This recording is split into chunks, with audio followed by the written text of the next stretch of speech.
여러분, 미국의 유명한 심리학자 아브라함 에슬로우라는 사람이 인간이 이 세상을 살면서 원하는 게 있다. 그래서 인간의 욕구라 이렇게 표현했는데, 인간의 욕구에 5단계가 있다라고 표현을 했어요. 그러니까 인간이 우리가 원하는 게 있다라는 거죠. 5가지 욕구가 있다라는 거예요. 5단계로 있다라는 거예요. 첫 번째 욕구가 뭐냐면 생리적인 욕구를 원한다는 거예요. 인간은 생리적인 욕구, 그러니까 숨쉬고 먹고 자고 뭐 볼일 보고 하는 그런 기본적인 의식주의 욕구를 인간들은 가지고 있다는 거예요. 그 욕구가 만족되지 않으면, 충족되지 않으면 인간이 뭐예요? 불평하고 원망하고 그렇게 살아간다는 거죠. 두 번째 단계의 욕구가 있어요. 그게 뭐냐면 안전의 욕구입니다. 그러니까 생리적인 욕구가 충족된 사람이 원하는 게 뭐냐? 나는 안전하기를 원한다는 거예요. 그러니까 안전하기 원하기 때문에 사람들은 어떤 일을 안 합니까? 3D 업종에는 위험하고 더럽고 힘든 일들은 피한다라는 거예요. 그래서 내가 안전한 일을 하기 원해요. 그래서 여러분, 우리가 이민자로 살지만 우리 자녀들은 뭐 되기 원해요? 변호사, 또 뭐 되기 원해요? 의사, 그 다음 뭐예요? 회계사, 뭐예요? 사자 들어가는 직업, 그죠? 안 원하나 본데?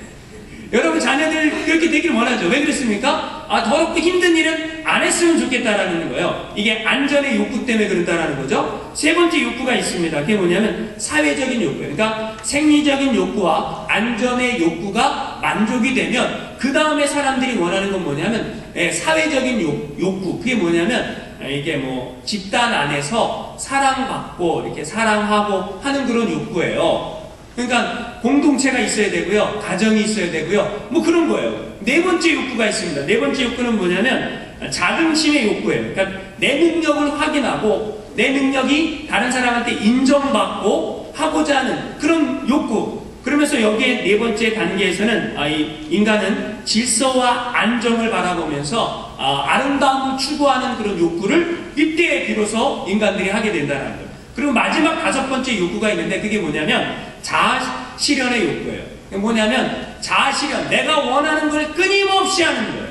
내가 원하는 것, 그래서 내가 원하는 대로 되는 거예요, 결국에. 근데 이 단계에 이른 사람을 이 메슬로우 박사는 이렇게 표현했습니다. 부처나 간디나 예수님 정도다, 이렇게 표현을 했습니다. 여러분, 욕구가 있죠. 여러분, 그러면 교회에 나와서 하나님께 우리가 원하는 게 있다는 거죠. 그게 뭐예요? 우리가 교회 나와서 신앙생활하면서 보장받기를 원하는 것. 첫 번째 뭐냐면 내세를 보장받기 원합니다.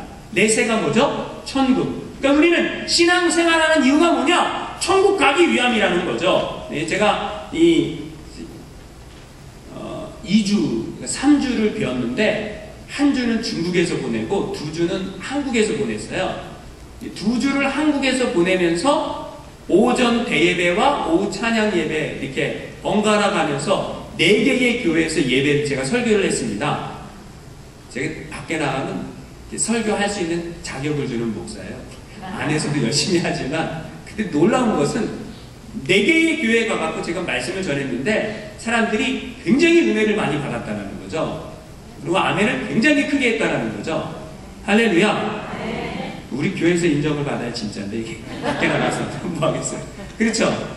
여러분, 그러면서 이제 제가 전했던 메시지가 뭐냐면, 사람들이 지금 좀 덥죠, 날씨가. 사람들이 여러분 착각하는 게 있어요. 여러분 늘상 저한테 듣는 얘기지만 사람들은 잘 못 들어요. 왜냐면 이런 메시지를 안 하니까. 착각하는 게 뭐냐면, 제가 사람들이 교회 나와서 내세를 보장받기 원한다 이렇게 말씀드렸잖아요. 사람들이 착각하는 게 뭐냐면 내가 알고 있는 지식이 나의 신앙인 줄로 착각해요. 뭐라고요? 한번 따라하겠습니다. 내가 알고 있는 지식이 내 신앙이 아니다. 그러니까 예수를 믿으면 천국 간다. 알아요, 몰라요? 알죠? 아니, 근데 그 아는 게 내 신앙은 아니라는 거예요. 근데 우리는 착각해요. 어떻게 착각하냐면 내가 알고 있는 게 내 신앙이라고 착각해요. 아니에요. 다시 한번 얘기 드릴게요. 내가 사는 게 내 신앙이다. 한번 따라하겠습니다. 내가 사는 게 내 신앙이다. 믿습니까? 아니, 나는 살지 않으면서 머릿속으로 아무리 알고 있어도 아무 소용이 없다라는 거예요. 예를 들어 주일이잖아요. 주일에는 뭐 해야 돼요? 주일날 하나님 앞에 나와서 예배 드려야 되잖아요. 알긴 기가 막히게 알아요. 그런데 나 오늘 교회 나가기 싫어. 놀러가. 오늘 같이 화창한 날에는 밖에 놀러가야 돼. 놀러 갔어요. 예배 안 드리고 땡땡이 친 거죠. 그죠? 이건 신앙이야. 그러니까 내가 알고 있는 게 내 신앙이 아니라 그랬죠. 그죠? 11조 해야 되는지 알아요, 몰라요? 알죠? 11조 해야 되는지 알아. 근데 안 해. 아이고, 이거 아까워. 그죠? 안 해. 내 신앙이 아니라니까요. 우리는 내 신앙인 줄을 착각하고 살아간다는 거예요. 아니, 만약에 내가 아는 게 내 신앙이면 여러분 대학교, 신학대학교에서 가르치는 교수님들 그분들이 최고 신앙이 좋은 거 아니에요? 그죠? 아니라고요. 뭐가 내 신앙이야? 내가 사는 게 내 신앙이야. 내가 주일 예배 드리고 살고, 내가 새벽 예배 드리고 살고, 내가 11조 드리고 살고, 내가 구별되어 살고, 내가 내 믿음으로 행동하고, 그게 내 신앙이에요. 믿습니까? 여러분, 나중에 주님이 다 물어보실 거예요. 천국의 앞에, 심판대 앞에 가면. 여러분 목사님 이렇게 가르쳐줬어요? 나중에 딴 말 하면 안 됩니다. 아세요? 여러분 목사님 이렇게 가르쳐줬어요. 여러분한테. 나중에 심판대 앞에서 딴 얘기하지 마세요. 난 머리로만 하는지, 난 그냥 마음으로 믿어갖고 예수 믿고 천국 가는 줄 알았다고. 그런 얘기 하면 안 돼요. 여러분 믿는 대로 살아야 되는 거예요. 자, 우리가 예수를 믿으면 보장받기 원하는 게 있어요. 그게 뭐예요? 내세가 보장받기 원해요. 그 다음 뭘 보장받기 원합니까? 그 다음에 제가 얘기했던 이 메슬로우 박사가 얘기했던 인간의 욕구, 그 모든 것들을 하나님이 책임져 주길 원해요. 그렇죠? 우리 인간이 원하는 그 모든 욕구를 하나님이 다 책임져 주셔야 된다. 우리 이렇게 생각을 하고 신앙생활을 하고 있다는 거예요. 그러면 여러분, 문제는 하나님이 예수를 믿으면 천국은 보장해 주시는데 과연 우리가 원하는 그 욕구를 하나님이 다 들어주실까? 우리가 원하는 그 모든 생리적인 욕구, 안전의 욕구, 사회적인 욕구, 자긍심의 욕구, 자아실의 욕구를 하나님이 다 들어받고 우리에게 응답해 주실까? 여러분 생각해 보셨나요? 좀 생각을 해봐야 되겠죠? 제가 여러분 신앙생활하면서 목사로서 정말 안타까운 게 있어요. 뭐냐면 졸린 건 제가 졸려요. 정상에 지금. 왜냐하면 제가 지금 한국 시간으로 새벽 2시 반이거든요. 아직 제가 시차가 적응이 안 돼서 약간 어지러워. 근데 여러분이 졸고 있으면 곤란합니다. 여러분이 졸면 곤란해요. 제가 설교하다가 졸아도 여러분 좀 이해를 해주셔야 돼요. 왜냐하면 제가 새벽 2시 반 아닙니까? 아직 시차 적응이 안 됐어요. 그죠? 졸면 안 됩니다. 그러니까 졸지 말고 말씀을 잘 들으시라는 얘기죠. 하나님이 여러분이 원하는 욕구를 안 들어주셨다. 그래도 하나님은 선하실까요? 그래도 하나님은 신실하실까요? 그래도 여러분은 믿음을 지킬 수 있습니까? 이게 중요한 거예요. 굉장히 중요한 거예요. 여러분, 하나님은 선하세요. 하나님은 신실하세요. 하나님은 변함이 없으세요. 내가 원하는 걸 들어주든지 안 들어주든지 하나님은 선하십니다. 할렐루야. 그렇게 믿습니까? 그런데 여러분, 신앙생활하면서 사실 우리가 교회 나와갖고 원하는 게 뭡니까? 메슬로우 박사가 주장했던 이 인간들의 욕구, 그걸 하나님이 좀 책임져 주셔야 되는 거 아닙니까? 라고 우리가 하나님께 요구하고 있다는 거죠. 그걸 들어주면 하나님은 좋은 하나님, 살아계신 하나님. 그걸 안 들어주면 하나님은 나쁜 하나님, 응답하지 않는 하나님. 왜 우리한테 이렇게 까칠해요, 하나님? 예? 하나님 그러셔도 됩니까? 하나님 안 계신 거 아닌가요?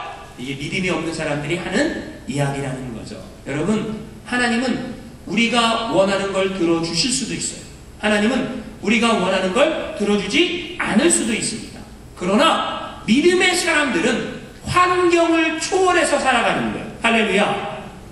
이거 어려운 거죠. 지금 여러분이 여기서 아멘을 하면 여러분 믿음이 좋은 건데 여기서 믿음을 아멘을 안 하면 곤란한 거죠. 왜요? 정말 내 믿음이 그런 믿음인가? 여러분 믿음의 사람은 한번 따라해서 환경을 초월해서 살아간다. 어렵죠 이게. 근데 성경을 보면 수많은 믿음의 사람들이 다 환경을 초월해서 살았어요. 어떻게 살았습니까? 구약 성경을 보니까 하나님을 그렇게 사랑했던 다윗 왕이, 여러분 하나님이 그 다윗 왕을 광야로 보내서, 광야에서 뭐합니까? 고난의 시간들을 계속 보내게 만듭니다. 근데 그 광야에서 고난의 시간을 보내는 다윗이 여러분 어떤 일을 행합니까? 하나님이여, 내 마음이 확정되었고 확정되었사오니 내가 오직 주님만 바라보고 주님을 찬양하겠습니다. 이런 고백을 한다는 거. 할렐루야. 인간에게 고난이 오는 것이 유익인가? 고난이 안 오는 것이 유익인가? 성경은 계속해서 우리에게 말하기를 우리의 인생 가운데 고난이 오고 어려움이 오는 것이 오히려 더 유익이다 라고 말씀을 해요. 고난당하는 것이 내게 유익이라. 이로써 내가 주의 율례를 배우게 되었나이다. 시편 기자의 고백 아닙니까? 할렐루야. 여러분, 그런데 우리는 뭘 원해요? 내가 하나님을 믿기 때문에 하나님 내 인생 가운데 고난이 오면 안 됩니다. 내가 하나님을 믿기 때문에 하나님이 내 자식의 출세는 보장시켜 주셔야 됩니다. 내가 하나님을 믿기 때문에 하나님이 내 건강은 책임져 주셔야 됩니다.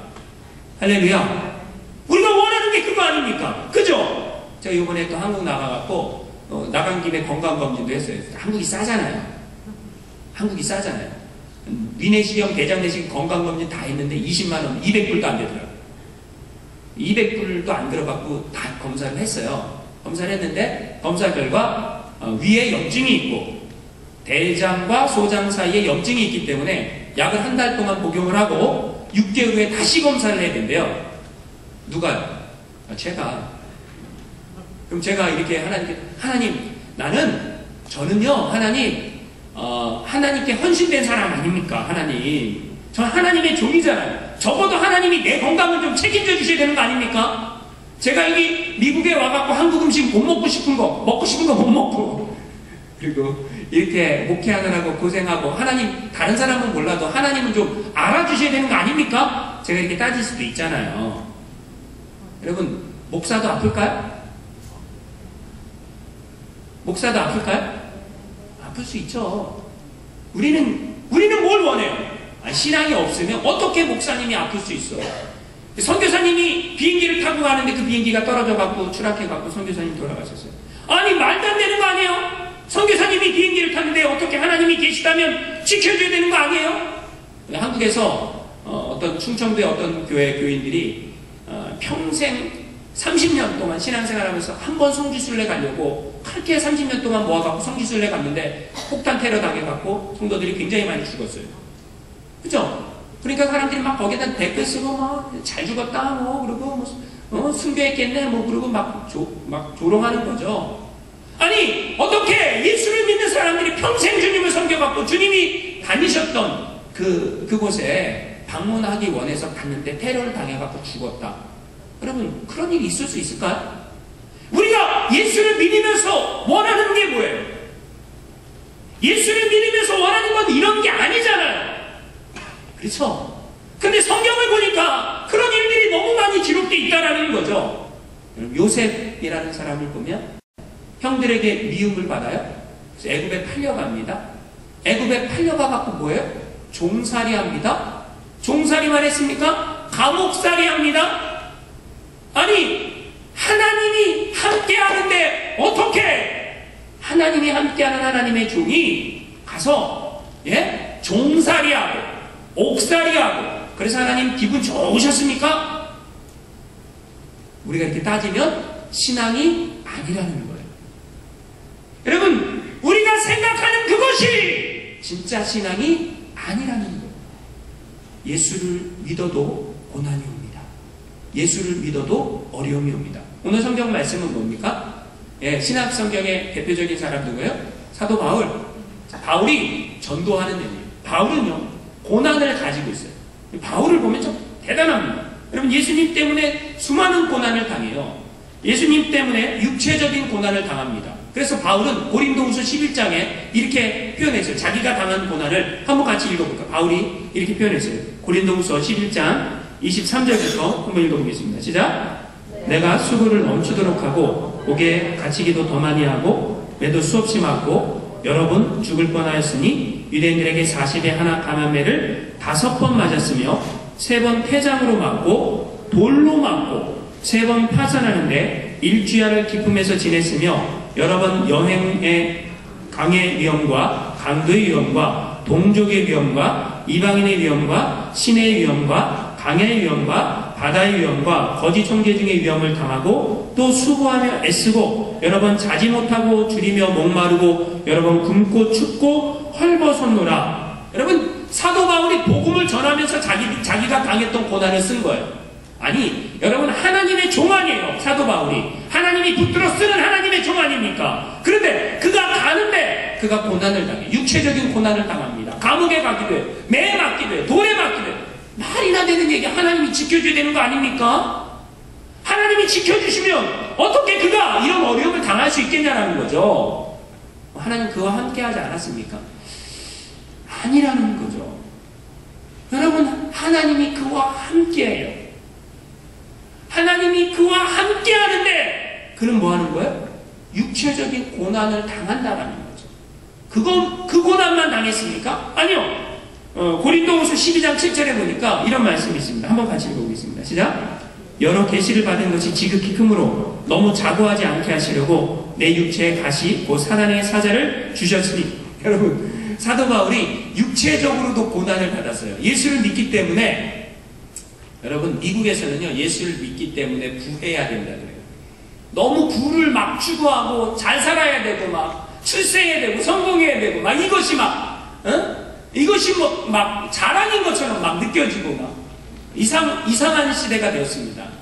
사도 바울이 복음을 전하기 때문에 고난을 당했어요. 근데 육체적인 고난만 당한 게 아니라 내 안에 질병까지 있었어요. 사도 바울이 질병을 가지고 있어요. 그래서 하나님께 기도했어요. 하나님 저는 예수를 믿는데 왜 내가 주의 복음을 전하는 내가 이 복음의 사자된 내가 병이 있으면 어떡합니까? 하나님 고쳐주세요. 몇 번 기도했을까요? 답은 다 가르쳐드려요. 몇 번 기도했어요? 그랬더니 하나님이 응답을 하셨어요. 사도 바울이 기도하면 병자들이 나요. 이해가 되세요? 자, 사도 바울이 기도하면 병자들이 나요. 사도 바울이 기도하면 귀신이 떠나가요. 근데 그가 자기 몸에 병이 있었어요. 근데 그 자기 병을 못 고치는 거예요. 말도 안 되는 얘기죠, 지금 이 얘기가. 근데 하나님이 그렇게 하신. 그래서 사도 바울이 3번이나 하나님 내 병 고쳐주세요, 고쳐주세요 기도했더니 하나님이 응답하셨을까요? 하셨어요. 뭐라고 말하냐면 네 은혜가 네게 족하다. 할렐루야. 아니 그런데 이 말은 뭐예요? 병 가지고 살아라 이 말이에요. 네 병은 고칠 병이 아니다. 네 병은 네가 그냥 평생 가지고 살아야 될 병이다. 그러니까 사도 바울이 기분이 좋았을까요? 나빴을까요? 여러분 병이 있는데 하나님 고쳐주세요 그랬더니 하나님이 안 고쳐주시고 평생 가지고 살아라 그래봐요. 그럼 기분이 여러분 좋아요 나빠요? 이거 곤란한 거죠. 사도 바울이 이런 고난을 당합니다. 자, 3번째 그의 고난이 있어요. 정신적인 고난이 있었어요. 정신적으로. 왜 무슨 정신적인 고난이 있었을까요? 사도 바울은 원래 바리새인이었어요. 율법주의자 바리새인이었어요. 그렇죠? 근데 이 사람이 예수를 만나고 변화됐잖아요. 그러니까 자기가 똑같이 율법주의적으로 신앙생활하고 있는 지옥 갈 사람들이 보였어요. 그 영혼들을 자기 민족 그 영혼들을 구원하길 원하는데 그 민족은 안 믿는 거예요. 하나님께 안 돌아오는 거예요. 얼마나 답답했겠어요. 그러니까 사도 바울이 이렇게 기도해요. 고린도후서 11장 28절 말씀 한번 읽어보겠습니다. 시작.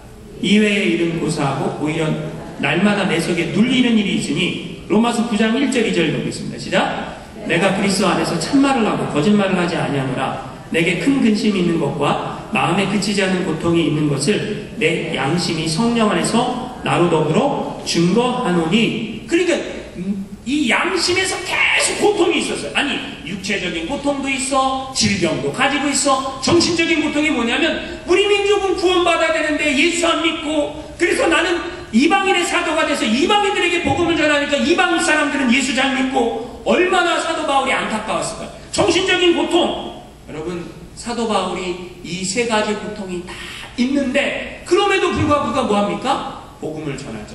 왜 전합니까? 이 복음이 생명이니까. 할렐루야. 여러분 이 복음이 생명인 줄 믿으시기 바랍니다. 오늘 말씀은 뭐냐면, 오늘 말씀은 사도 바울이 복음을 전하다가 어려움을 당하는 장면이에요. 자, 19절 말씀 한번 읽어보겠습니다. 19절 시작. 유대인들이 안디옥과 이고니온에 와서 우리를 충동하니 그들이 돌로 바울을 쳐서 죽은 줄로 알고 시외로 끌어 내치니라. 여러분 사도 바울이 지금 1차 선교 여행을 하고 있습니다. 자, 지도를 잠깐 보여주세요. 지도를 넘겨보세요. 예. 잘 보이세요? 예. 불을 좀 앞에 꺼주시면 잘 보일 거예요. 자, 사도 바울이 1차 선교 여행을 하고 있어요. 파송한 데는 수리아 안디옥 오른쪽에 있습니다. 여러분 보시기에 오른쪽 가운데 앞에 불을 꺼주시면 더 잘 보일 것 같아요. 이게 목구죠? 불이 조정이 잘 안 돼요. 그냥 보세요. 자, 저기서 출발해갖고 실루기아, 실라미, 구브로 섬을 지나서 버가로 갔다가 저기 안디옥이라고 있습니다. 안디옥 보이세요? 교회 장로를 세운. 보이세요? 제가 여러분에게 쉽게 하려고 지금 지도를 보여주는 거예요. 쉽게 설교를 하려고. 여러분, 저게 나하고 무슨 상관이야? 그러면 여러분 아직 초신자예요? 저게 나하고 무슨 상관이야? 그렇게 생각하면 안 돼요. 나의 믿음이 성장해야 되겠다 이렇게 생각해야 돼요. 할렐루야. 아시겠죠? 우리 학생들도 저게 나하고 무슨 상관이야 이렇게 생각하면 아무 상관없어. 그러나 이게 복음이 전달되는 통로라는 거죠. 자, 사도 바울이 버가에서 그 다음에 저기 안디옥이라고 써있는 저기는 비시디아 안디옥이에요. 안디옥, 수리아 안디옥, 수리아 안디옥에 안디옥 교회가 있는 거고, 비시디아 안디옥과 이고니온과 이고니온 아래에 루스드라라고 있습니다. 거기에서 더베로 가는 거예요. 이게 지금 사도 바울이 전도 여행을 하는 순서입니다. 그죠? 지금 어디에 있냐면 루스드라에 와 있는 거예요. 지금 어디에 와 있다고요? 루스드라에 와 있습니다. 근데 여러분 바울이 이제 루스드라까지 얘기를 했으니까 불을 켜주시면 됩니다. 바울이 복음을 전하자 반응은 두 가지로 나타나요. 자, 바울이 복음을 전하자 반응이 몇 가지가 나타났다고요? 두 가지. 첫 번째 반응은 뭐냐면 사람들이 사도 바울이 전한 복음을 받아들이는 거예요. 그리고 두 번째 반응은 뭐냐면 유대인들이 복음을 안 받아들이는 거예요. 자, 바울이 복음을 전하는 장소는 어디냐면 회당이에요. 그러니까 유대인들이 모이는 회당에서 복음을 전하자 사람들의 반응이 딱 양분됐는데 그 양분이 뭐냐면 첫 번째 사람들은 바울이 전하는 예수를 믿었다라는 거죠. 두 번째 반응은 바울이 전하는 예수를 안 믿고 바울을 핍박했다라는 거죠.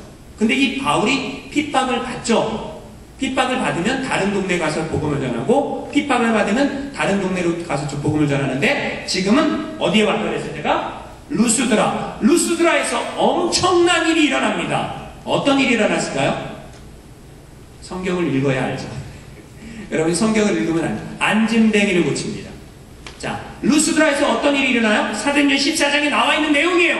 안진뱅이를 고쳐요. 그자 수많은 사람들이 우와 제우스 신과 헤르메스 신이 내려왔다. 그래서 바나바를 제우스라고 하고 바울을 헤르메스라고 칭송을 했단 말이죠. 그냥 옷을 찢으면서 우리는 하나님이 아니다. 우리는 신이 아니다. 온 우주를 창조하신 하나님을 믿으라. 예수를 믿으라. 라고 복음을 전했단 말이에요. 자, 이 상황이 이런데 갑자기 유대인 한 무리가 나타났어요. 이 유대인 한 무리는 어디서 왔냐면 이 비시디아 안디옥과 어디예요? 이고니온에서 유대인들이 바울을 잡으려고 50마일도 넘는 거리를 따라왔어요. 어디까지 온 거예요? 루스드라까지 왔단 말이에요. 그래서 바울을 보고 뭐 한 거예요? 돌을 던졌어요.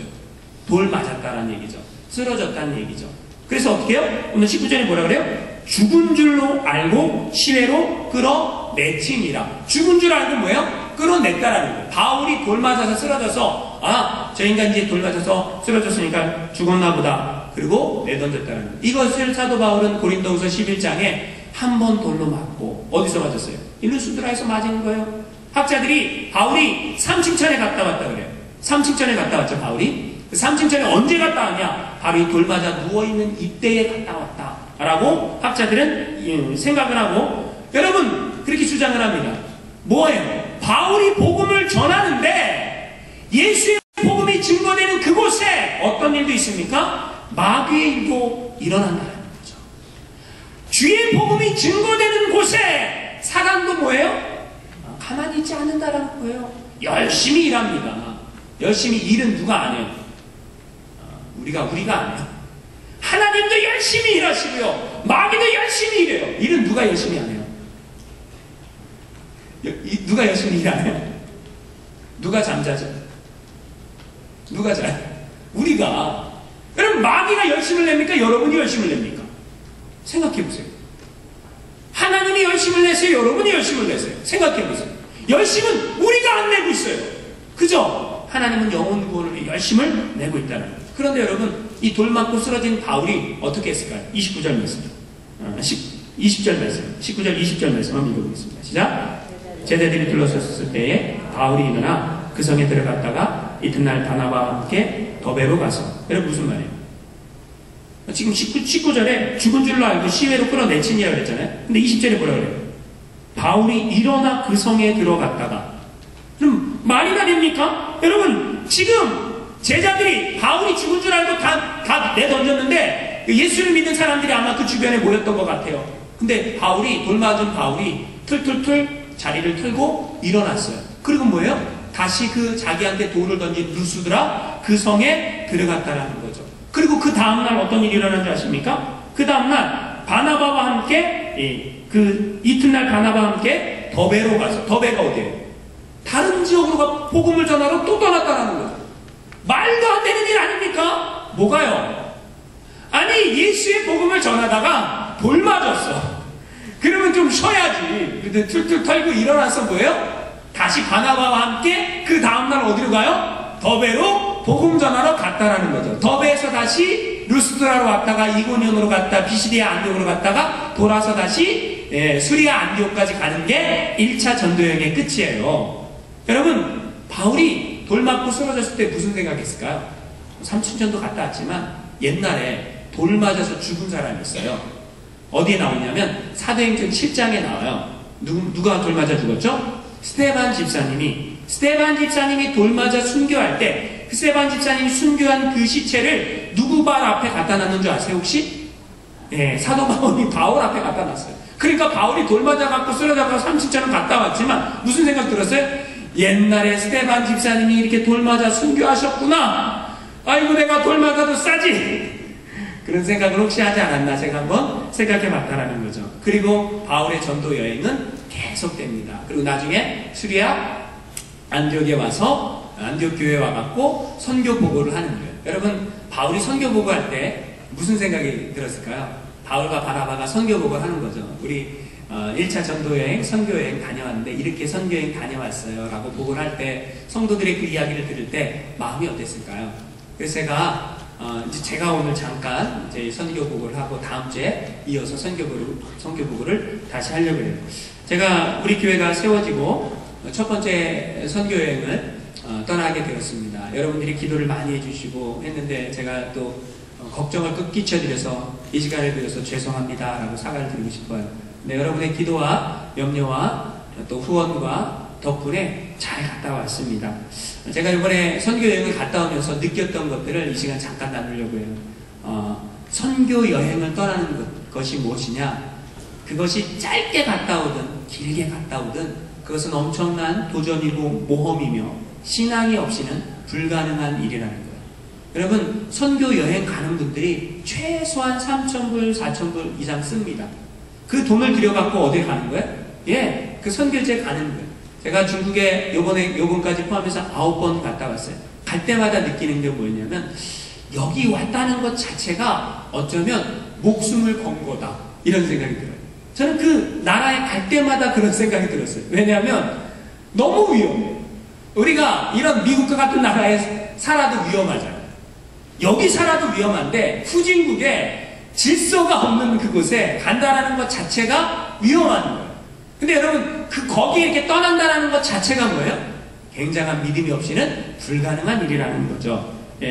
그래서 목숨을 걸고 떠나는 그런 일이라는 거죠. 두 번째, 제가 선교여행을 가서 깨달은 건 뭐냐면 정말 천국의 소망 가운데 주님을 붙잡고 살아가는 사람들은 다르다 이걸 깨달았습니다. 저희가 이제 8월 4일날 출발해갖고 5일날 중국에 들어갔습니다. 그리고 6일날, 7일날 아침에 비행기를 타고 연길로 갔죠. 연길공항에 내려서 저희가 이제 선교 사역이 시작이 됐습니다. 정말 거기서 사역하시는 그 선교사님들의 이야기를 제가 다 하려면 시간이 부족하고 이제 계속 나누겠죠. 하고 10일날 마지막으로 갔던 곳이 중국과 러시아와 북한이 만나는 방천이라는 곳이었어요. 그러니까 한국 지도로 보면 맨 오른쪽 꼭대기에 백두산보다 더 위에 그 맨 오른쪽 꼭대기 거기에 중국은 동해로 가고 싶어도 막혔어요. 러시아하고 북한만 만나올 수 있고 그리고 중국이 갈 수 있는 마지막 땅이 어디냐면 방천이라는 곳이에요. 그 방천에서 이게 이제 다시 저희가 있었던 훈춘으로 이렇게 올려오는, 원래는 연길로 가야 되는데 훈춘에 들렀다가 이제 연길을 가자는 거예요. 근데 저는 마음에 연길로 그냥 가고 싶었는데 거기에서 또 귀한 사역을 하는 하나님의 종들이 있다라는 얘기를 듣고 그분들을 만나기 위해서 이제 훈춘으로 가는 길이었습니다. 그래서 훈춘에 도착을 했습니다. 그래서 제가 국수공장 사장님 사모님을 만났어요. 그래서 귀한 사역을 하시는 분들인데 그분들을 만났는데 우리 일행들이 이제 9인승 공고차를 탔습니다. 일행이 8명인데 운전기사까지 9명이에요. 근데 9인승 공고를 타면 앞에는 3사람이 타면 안 되니까 맨 뒤에 4사람이 탔어요. 조금 막 힘들게 다니다가 이 국수공장 사장님이 또 스타렉스 봉고차 한 대를 9인승 차를 한 대를 가지고 와서 저하고 아내하고 우리 정 집사님 이렇게 3분이서 그 차로 옮겨 타고 나머지 일행들 5분은 뒤에 차에 탔어요. 그리고 이제 제가 갔다 온 얘기를 하는 겁니다. 그리고 이제 저희가 국수공장을 가기 위해서 앞차가 먼저 출발을 하고 뒷차가 따라오는데 교차로였어요. 교차로에서 저희 차가 먼저 지나가고 뒤에 오는 차가 따라오고 있는 줄 알았는데 운전하시는 이 사장님께서 갑자기 백미를 보더니 어머머머 그러시고 놀라시는 거예요. 그래서 제가 직감적으로 이거 무슨 일이 났다 생각이 들었죠. 근데 차를 딱 돌려서 쭉 올라가 보니까 교차로에서 따라오던 뒷차가 저쪽 오른쪽에서 오는 덤프트럭을 보지 못하고 그냥 지나가게 됐고 만약에 그냥 지나갔기 망정이지 만약에 그 덤프트럭을 보고 브레이크를 밟았으면 더 큰 참사가 일어났을 거예요. 근데 그냥 지나가는 차를 덤프트럭이 와서 뒷바퀴 부분을 받았죠. 그래서 이 차가 2-3바퀴를 이렇게 빙글빙글 돌면서 이 뒤에 트렁크가 열리고 거기에서 우리 집사님 한 분이 떨어지셨죠. 그래서 날아가 갖고 몇 바퀴를 부르면서 바닥에 엎어지셨고 또 권사님 한 분은 차가 쓰면서 이게 튕겨져 나와 갖고 머리에 이게 혹이 3군데가 이렇게 나고 제가 이제 딱 내렸는데 우리 차인 거예요. 우리 차가 딱 보이는데 한 분이 바닥에 이렇게 쓰러져 있어요. 제가 달려가는데 우리 박 집사님하고 이 집사님의 아들이 막 뛰어내려와 갖고 이게 집사님을 붙잡고 막 피가 막 온몸에 막 피가 막 머리부터 발끝까지 안 다친 데가 없으니까 막 피가 막 쏟아지고 있고 박 집사님이 이제 피를 누르고 있고 막 제가 막 너무 놀래갖고 마음이 진정이 안 되는 거예요. 근데 제일 먼저 하나님한테 화가 났어요. 하나님한테 화가 나갖고 하나님 제가 지금 선교 여행을 왔지 않습니까? 그리고 여기 제가 지금 이분들을 모시고 이분들이 여기 놀러 온 겁니까? 아니면 관광 온 것도 아니고 놀러 온 것도 아니고 우리가 주의 복음을 전하기 위해서 하나님 나라 확장을 위해서 선교사님들을 위로하고 격려하고 여기 힘을 쏟기 위해서 온 거 아닙니까? 근데 하나님 어떻게 이런 일이 일어날 수 있습니까? 라고 제 안에 막 불평이 막 원망이 막 이렇게 차오르기 시작했어요. 집사님이 쓰러졌는데 의식을 찾지 못하고 있어요.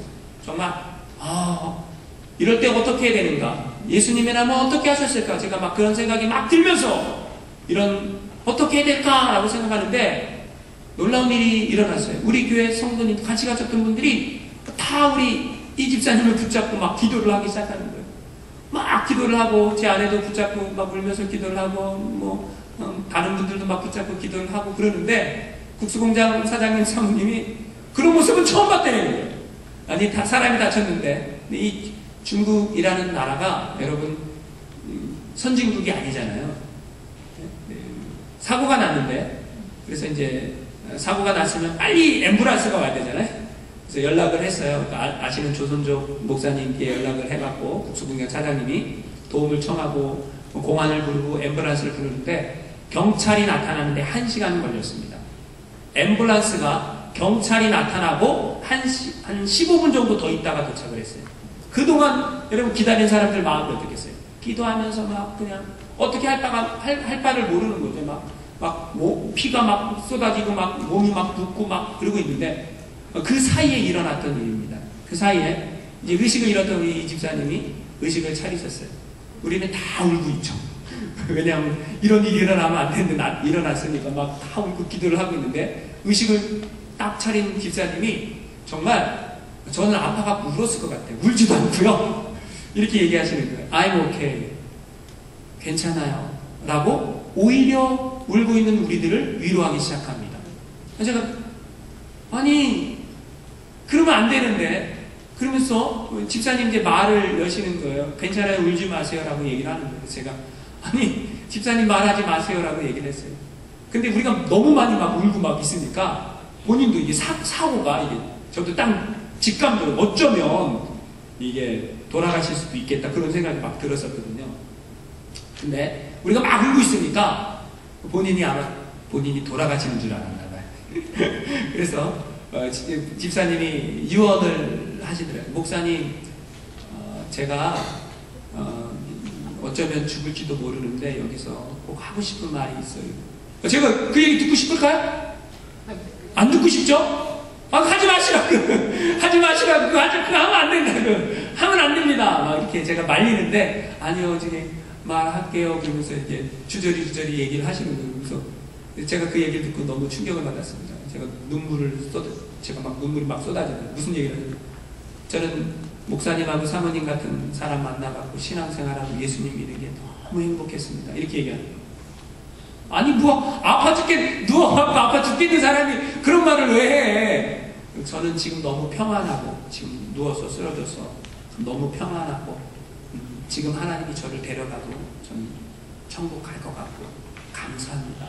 만약에 목사님하고 사모님 안 만났으면 나 어떻게 될지 몰랐을 것 같아. 이런 신앙생활 못했을 것 같은데 이제 그런 얘기죠 뭐. 그런 얘기를 하시는 거예요. 그러면서 이제 한 가지 우리 아들 조나단 신앙생활 잘할 수 있게 좀 옆에서 도와주시고 붙잡아주세요. 이렇게 딱 얘기를 하는데 막 눈물이 막 쏟아져요. 제가 내가 수많은 영혼은 구원하지 못했지만 한 분은 확실히 예수를 믿게 만들었나 보다. 감동이 돼갖고 너무 감사했어요. 여러분 제가 그 모습을 보면서 이런 생각이 들었어요. 진짜 신앙이 뭘까? 진짜 신앙이 뭘까? 여러분 상황이 나쁘면 무슨 얘기가 나와요? 하나님이 계시면 나한테 이럴 수 있어요? 이 말 먼저 나오는 거 아니에요? 그죠? 여러분 상황이 안 좋아봐요. 내가 지금 몸이 아파봐요. 내 자식이 지금 대학에 못 들어가봐요. 우리 사업이 안 돼봐요. 하나님이 계시다면 나한테 이럴 수 있어요? 이 말이 정상이잖아요. 진짜 신앙인은 그 말을 하지 않는다라는 걸 제가 확실히 봤습니다. 진짜 신앙인은 무슨 얘기를 해요? 상황이 안 좋아도 상황이 좋아도 하나님이 나와 함께 하시고 나는 지금 죽어도 천국에 간다. 할렐루야. 이게 진짜 신앙인의 모습이죠. 정말 어려운 이야기들 아닙니까? 근데 제가 사실 그 사건이 딱 일어나니까 제 마음에 막 드는 얘기는 하나님 차라리 제가 아프면 더 나을 것 같아요. 이런 마음이 제 안에 막 들었어요. 다 책임지고 싶으니까 제가 차라리 내가 아팠으면 좋겠는데 근데 여러분 이런 상황 속에 여러분 우리 교회가 당한 일 아닙니까? 지금 이 자리에 앉아 계시지만 그런 상황 속에 하나님은 뭘 하셨을까? 우리는 여기에 퀘스천을 또 던지지 않습니까? 그러면 그 상황 속에 하나님이 그걸 보고 계셨을까? 하나님은 지켜주지 않는 걸까? 하나님 그 모든 것을 허락하는 걸까? 왜 하나님은 바울이 돌을 맞고 있는데 천군 천사를 보내서라도 그 돌을 좀 막아주시지. 바울이 돌 맞아 쓰러지는데 하나님은 뭘 하고 계셨을까? 뭘 하고 계셨을까요? 하나님은 뭘 하고 계셨을까요? 여기서 정말 중요한 신앙의 포인트를 제가 여러분에게 말씀드리고 싶어요.